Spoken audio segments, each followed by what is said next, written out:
82nd.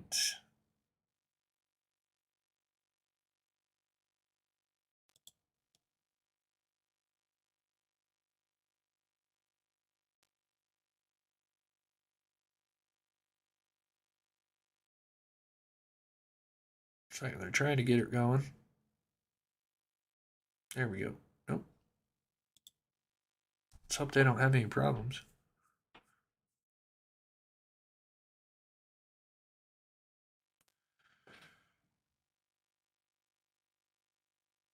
Oh, getting Nancy. I'm going to refresh this real quick.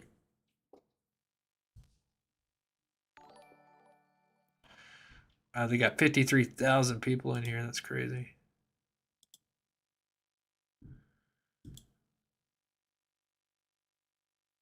Okay, 1 minute.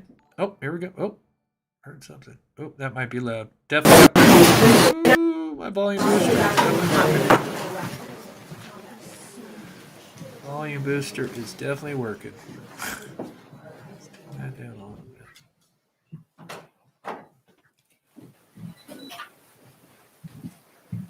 Not the best quality. Thank you for coming today. There we go. Last night, in conjunction with the Pennsylvania State Police, the Federal Bureau of Investigation, detectives arrested 28-year-old Brian Christopher Kohlberger in Albrightsville, Pennsylvania, on a warrant for murders of Ethan, Zana, Madison, and Kaylee. I want to personally thank these agencies for their assistance in this case. Kohlberger resides in Pullman, Washington, and is a graduate student at Washington State University. We will provide as much information as we can about the extradition to Idaho and the criminal process. However, due to Idaho state law, we are limited in what information we can release today until Kohlberger has his initial appearance in Idaho court. I want to express my appreciation to our local community, the people of Idaho, and those throughout our nation who provided information to help us investigate these murders has been very impressive. We've received over 19,000 tips, and we've conducted over 300 interviews. To recap this case, on the evening of November 12th, Kaylee and Madison arrived home at about 1:56 a.m. after visiting a local bar and street food vendor. Ethan and Zana were at the Sigma Chi house before arriving home around 1:45 a.m. The two surviving roommates had also been in the community but returned around 1 a.m. On the morning of November 13th, a 911 call was made at 11:58 a.m., reporting an unconscious person at the residence. The call came from inside the home from one of the surviving roommates' cell phones. Moscow police responded and found 2 victims on the 2nd floor and 2 victims on the 3rd floor. On November 17th, autopsies were conducted, and the Latah County coroner confirmed the identity of the 4 victims. The cause and manner of death was homicide by stabbing. Some had defensive wounds, and each had been stabbed multiple times. These murders have shaken our community, and no arrest will ever bring back these young students. However, we do believe justice will be found through the criminal process. This was a very complex and extensive case. We developed a clear picture over time, and we stand assured that the work is not done. But be assured the work is not done. This has just started. Since November, we have remained laser focused on pursuing every lead in our pursuit of justice for the victims and their families. I recognize the frustration with the lack of information that's been released.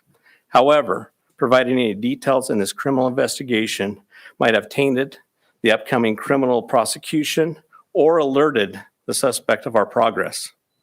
We will continue to provide as much information as we can as the process moves forward. Today, I want to specifically thank our dedicated Moscow Police Department detectives, patrol officers, the Idaho State detectives, the Idaho State troopers, and their crime lab technicians and scientists, and the Federal Bureau of Investigation for the resources and personnel to conduct this massive investigation. It was the dedication of them and the persistence and the numerous hours that led to an arrest. Fortunately, these highly skilled people worked together as a cohesive team to solve this case. I also want to thank our community and the nation. Over the past 6 weeks, I've been continually reminded of how much our community cares. Locally, public support has been exceptional with kind words, food for investigators, and letters of support. You will never know how much your words of encouragement help us through these trying times. I appreciate each of you and each of your kindness. Agencies and individuals from across the nation have reached out to us to express their support to this department. I'm reminded how our Moscow community, our families, and the nation has been impacted by this daily.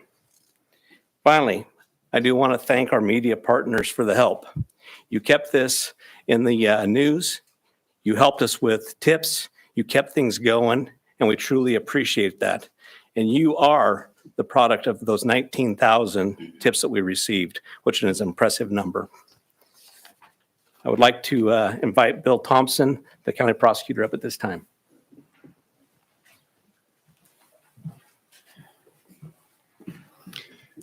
Good afternoon, folks. My name is Bill Thompson. I'm the Latah County prosecutor. And it's sad to be here, but happy to be here at the same time. As Chief Fry indicated, a criminal complaint was filed yesterday here in Latah County, charging the defendant, Mr. Kohlberger, with 4 counts of first-degree murder, in addition to felony burglary, which involves entering the residence with the intent to commit the crime of murder.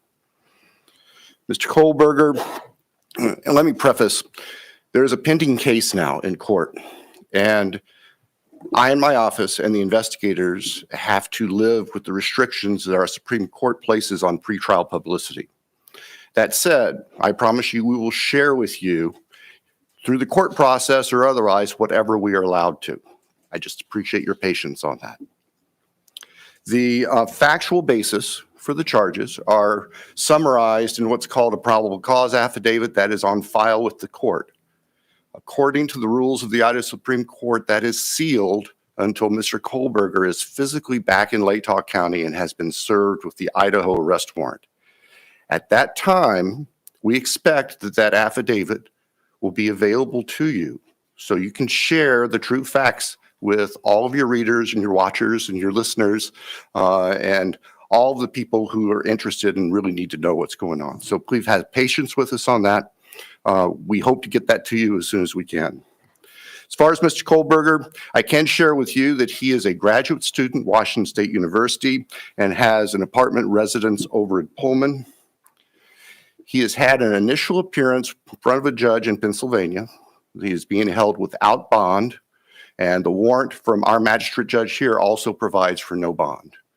We understand that he's scheduled to be back in court in Pennsylvania next Tuesday afternoon, and that a public defender has been appointed for him there. The process at this point is, since he was arrested in another state, he has the opportunity to either waive extradition and return voluntarily to the state of Idaho, or if he prefers not to waive extradition, then we will initiate extradition proceedings through our governor's office. If we do that, it can take a while for him to get here. So again, I'm asking for your patience and understand that's just the way the system works.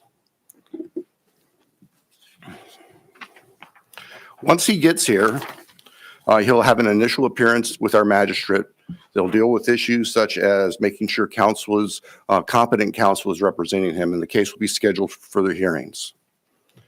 Your primary source of factual information is going to be the court record, because that's what the Supreme Court says we need to refer you to. So please pay attention to what's going on in court and have people there to watch and hear what's being said.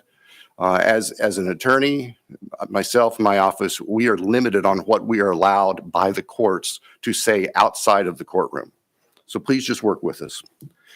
Finally, as the chief indicated, this is not the end of this investigation. In fact, this is a new beginning. Y'all now know the name of the person who has been charged with these offenses. Please get that information out there.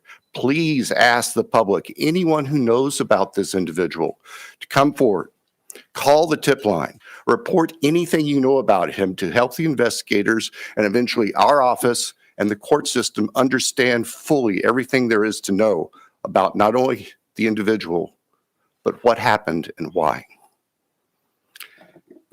Next, I'll introduce Colonel Ked Wells from the Idaho State Police. Thank you. Well, good afternoon. My name is Kedrick Wills. I serve as the director of the Idaho State Police and certainly want to express our appreciation for your attendance here today.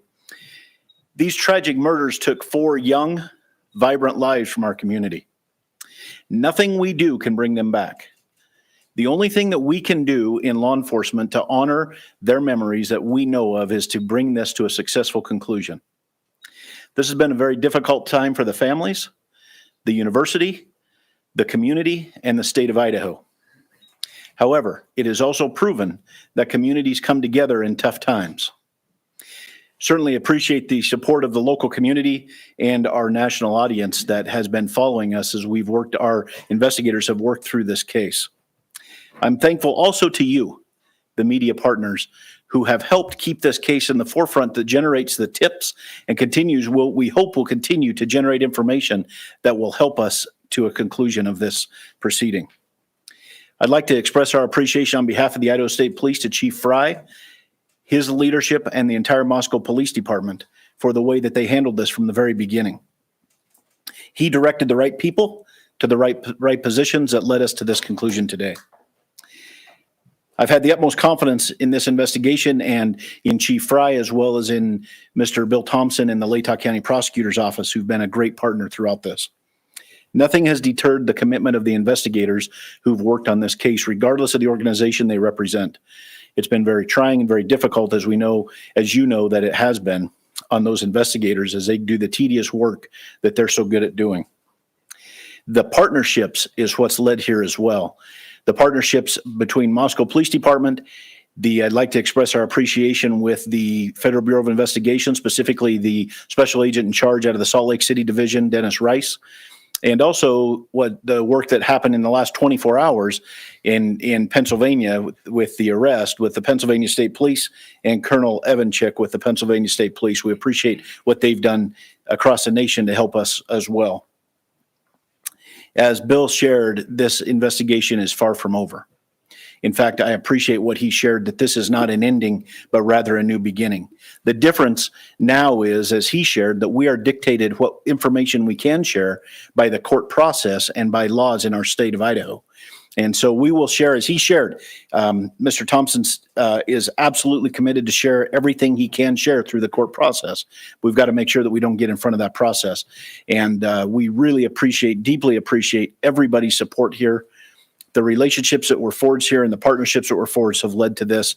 And based on that is why we're here today.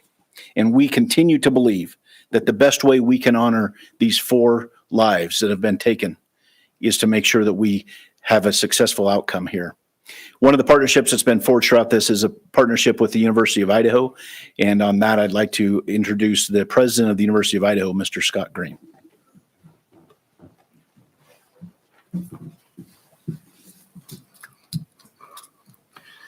Thank you. Good afternoon. Scott Green, President, University of Idaho. Today's news of arrest is a welcome one. It's relief to our university, our community, and our extended Vandal family. The outpouring of support over the past 6 weeks helped sustain us during the most trying time. It provided the strength that helped us navigate the international scrutiny visited on our students and employees. We are truly thankful for the compassion and acts of kindness shown to our community. Kindness is contagious, and it provided the light that reclaimed ground lost to evil and darkness. We first want to acknowledge and thank Governor Little for the early promise of financial support that enabled the university to secure our campus and focus on helping our students and our employees in the wake of the crimes. We also appreciate the Idaho State Police and the highly visible security presence that brought comfort and calm to a community shocked and confused by the senseless crimes. We never lost faith that this case would be solved and are grateful for the hard work of the Moscow Police Department and their law enforcement partners. Vast and committed FBI resources brought important expertise to this complex case. Across the board, dedicated, highly competent personnel worked this case to arrest. This crime has nevertheless left a mark on our university, our community, and our state. While we cannot bring back Maddie, Kaylee, Zaina, and Ethan, we can thoughtfully and purposefully carry their legacy forward in the work that we do. Our students come first, and that was proven each and every day of this investigation. We are committed to safely delivering the college town atmosphere, campus experience, and high-touch quality education for which the University of Idaho is known. With time, we will heal. We will move forward together, and we will remain Vandal strong. With that, I'd like to turn it back over to Chief Fry.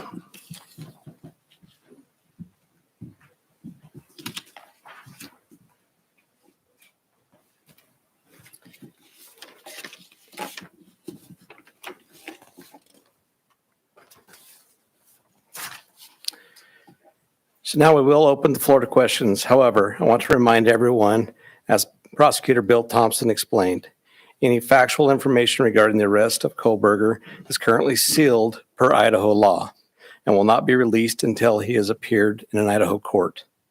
Please formulate your questions accordingly. I recognize there are a lot of questions, and I will try to answer as many of them as I can. Is there an evergreen or Argonaut reporter? Lauren Patterson, Northwest Public Broadcasting, Spokane Public Radio. I realize the records are sealed. I guess I'm not too familiar with how it works, but can you tell us what tip, what lead, what piece of evidence really led you all the way from Idaho to the suspect in Pennsylvania? As I've said in the past, that's part of our investigation, and we won't be releasing that this time. We will have those answers. We'll have them as soon as we can make those available to you. Then a quick follow-up and a two-parter. Is our community safe, or is law enforcement still on the search for other suspects who might be involved in this attack? What I can tell you is we have an individual in custody who committed these horrible crimes, and I do believe our community is safe, but we still need to be vigilant, right? We still have talked about this in the past. We always need to be aware of our surroundings and make sure that we're aware of what's going on.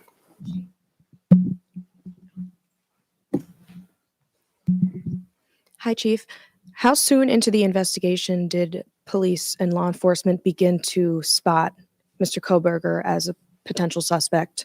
And a follow-up, how many tips, if you can say, were specifically related to Mr. Kohlberger? To the tip part, honestly, I can't answer that question, so I'm not even going to speculate on that. On the other part, that's part of our investigation, and it will come out. I'd like the mic to please come right over here. Thank you. Dana Griffin with NBC News. Can you confirm that Kohlberger asked whether or not anyone else had been arrested when he was in custody? I cannot confirm that, or I'm not sure of that information, but that would still be a part of our investigation. Did CODIS initially return any hits on this guy? That's still part of our investigation. That will come out. If we could get somebody over here, please. And then one final question. Is there any message to the online sleuths who slandered and harassed people who they believed were responsible? There was a lot of speculation going on, and we've always said from the very beginning that we're the official message that comes out, and to pay attention to what we're putting out there to the press. I'm Nancy Liu with News Nation, and we were over at the house this morning, and you told us that the remediation would begin today. It was suddenly stopped. Can you tell us why? Yes.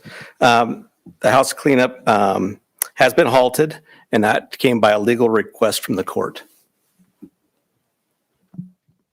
Christina Corbin, Fox News.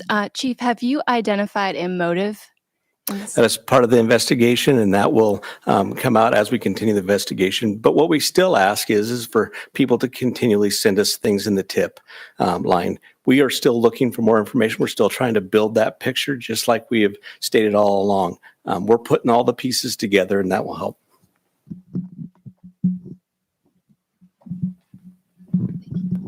Chief Veronica Miracle with CNN. Any indication that the suspect knew the victims? That's part of the investigation as well. It won't be something that will come out at this point in time, but as we continue the investigation and as this case goes to trial, that will be brought forth. Have you spoken to the families? Can you tell us what they've told you today? Are you talking the victims' families? Yeah, we have reached out to the victim's family as we always do. We've done that daily, and we've continued to have contact with them. Hey, Nate Sanford, you mentioned earlier that you're still seeking tips about Brian and that people should still share whatever information they have. Can you speak at all about what specifically people should be reaching out for, like if they know something? I would say anything and everything. As we've said all along, we know what tips we're looking for. We will take those tips and we will have professionals look at those and decide which pieces of those we need to use for our case. So we ask that everybody would do that. Angela Palermo, Idaho Statesman. Your department and other investigators on the case took a lot of flack for keeping information close to your chest. Are you glad that you did that, and were you worried about tipping the suspect off? I will 100% stand behind the way that we handled this investigation. And this all started from day one with our patrol officers arriving on scene, locking down the scene, us calling in the Idaho State Police, us calling in the FBI, and keeping information that was pertinent to this case very, very tight. We want to have a situation where when this goes to trial, there is no doubt that we've done everything right and we've slowed down and we've continued to slow down. We'll continue to do that. Hey, Chief. Have you guys found the murder weapon or the Hyundai Elantra? So we are still looking for all pieces of evidence, but we are still looking for the weapon. And I will say that we have found an Elantra. Stephanie Becker with CNN. Can you tell what it was like when you got the phone call when the police told you that they had your suspect? I can tell you, for a lot of law enforcement, it was a fairly sleepless couple of days with as we were leading up to everything that we were doing. But what I can tell you is I have faith in those agencies across the nation. I have faith in our officers. I have faith in the FBI, and they did a great job. But sure, there was some times, even throughout the day, that we were always concerned. Hi, Chief. Don, you back at CBS News. Can you talk a little bit more about the suspect's connection to Pennsylvania? All I know is that he lives in Pennsylvania. Chief Guy Tannenbaum from Nonstop Local KHQ in Spokane. More about the Elantra. We saw reports that you mentioned that you recovered an Elantra, but can you specify where that was found? And we know that that was one of the biggest pieces of information you were asking from the public to tip. Were you able to provide an information on whether those tips led to this seizure of an Elantra? That's still part of the investigation that will come out in the future.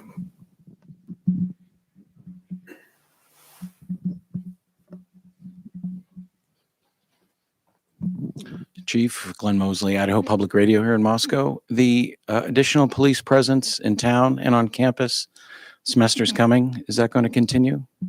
You will continue to see state troopers in the area. You know, we're talking to Latah County as well. You will see a presence of us that we're always have up on campus. We have assigned officers to that. So you will continue to see a law enforcement presence. I'm going to take two more questions. Hi, Chief. Julie Scott, ABC News. Can you tell us if you eventually had a license plate number to the Elantra and how you tracked it to Pullman? That's still part of the investigation that will come out.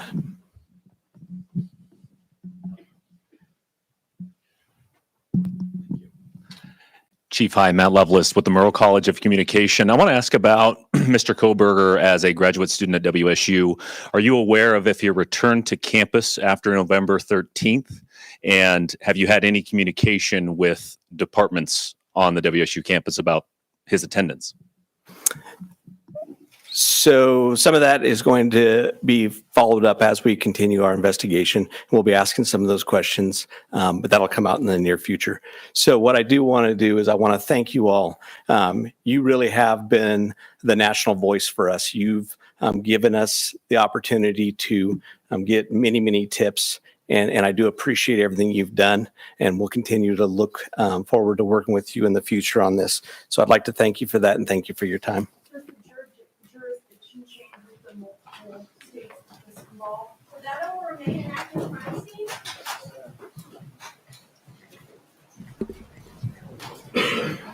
All right, guys, I'll speak here in just a minute. Make sure there's nothing else. Okay, that was it.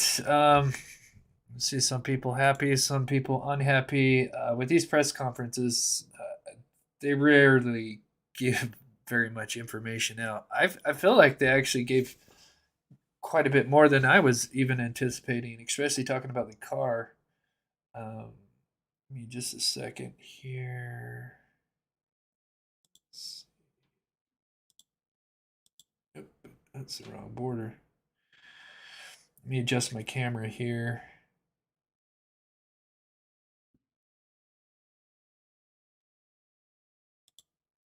There we go.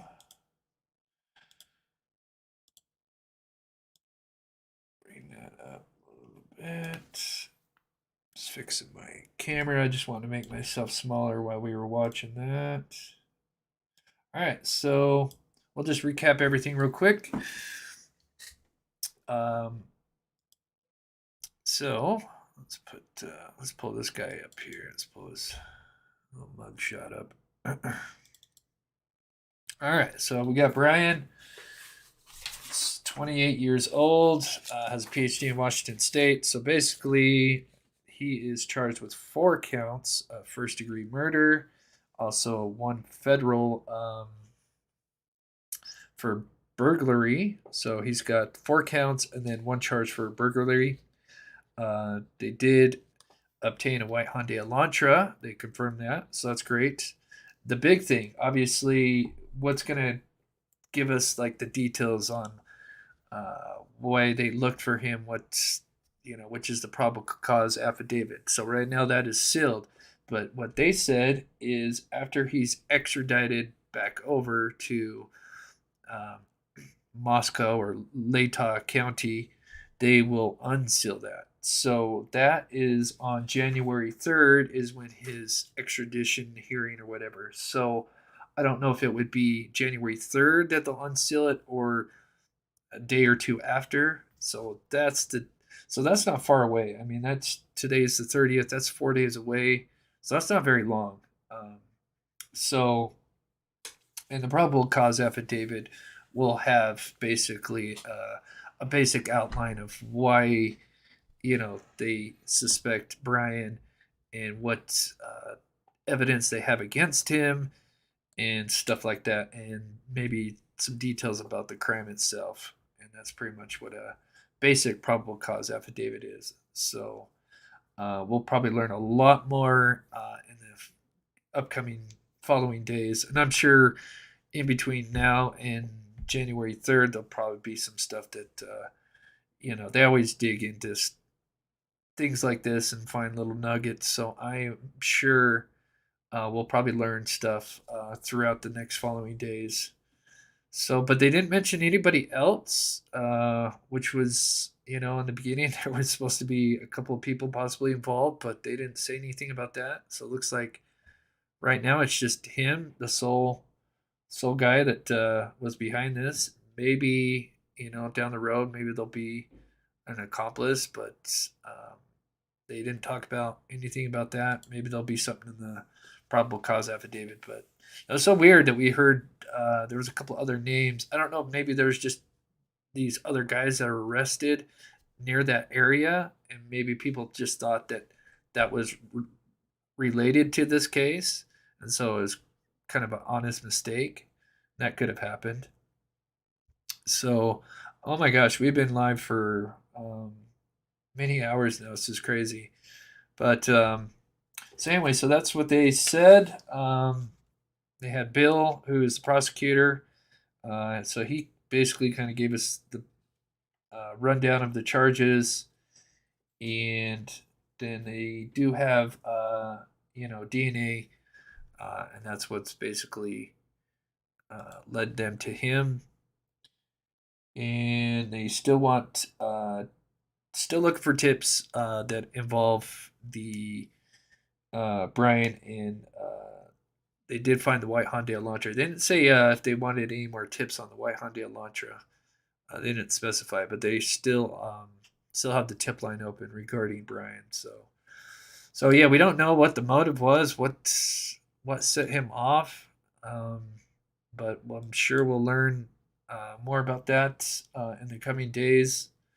Yeah, guys, I know everybody's kind of excited, but oh, thanks. Yeah, I mean, I wanted to do a lot more on that. I was honored.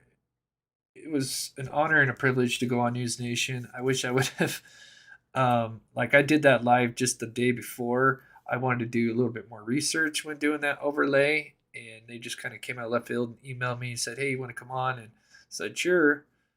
But yeah, I really wanted to do a little bit more research. But it is interesting that that car is seen when it was, and it is definitely a light colored car. Not 100% sure if that was the car, but the timing of it is interesting. One thing I do want to mention is they're still looking for Madalena, and she went missing on November 23rd.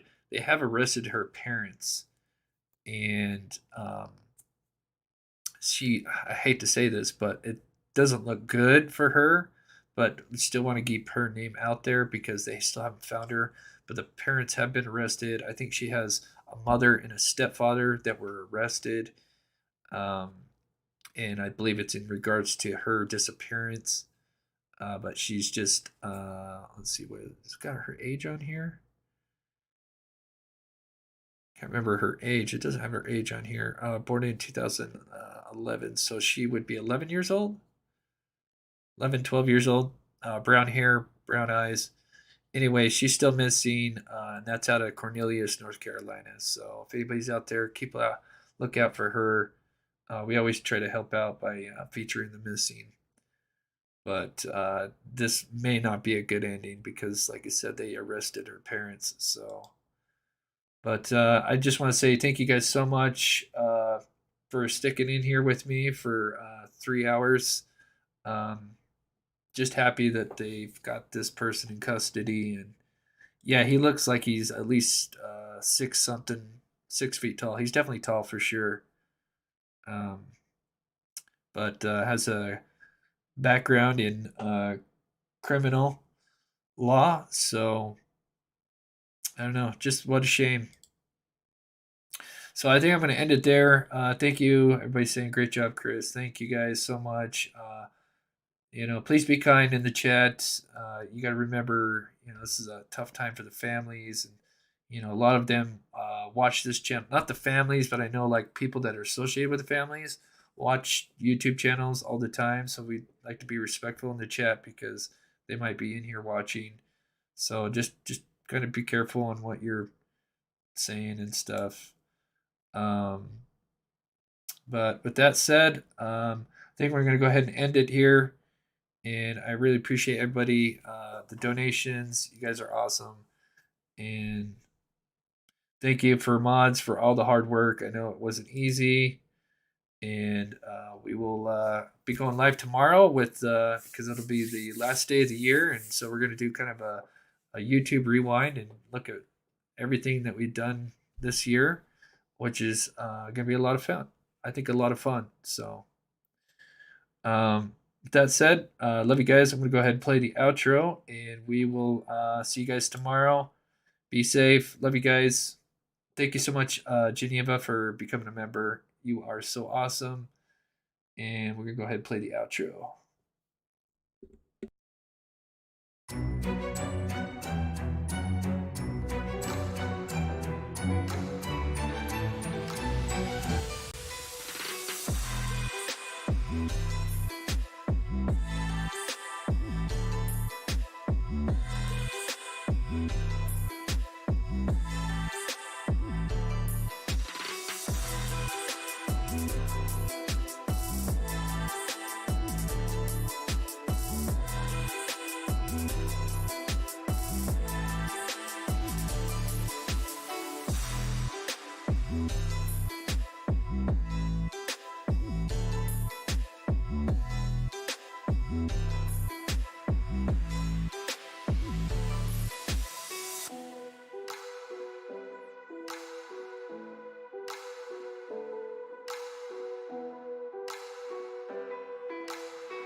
you.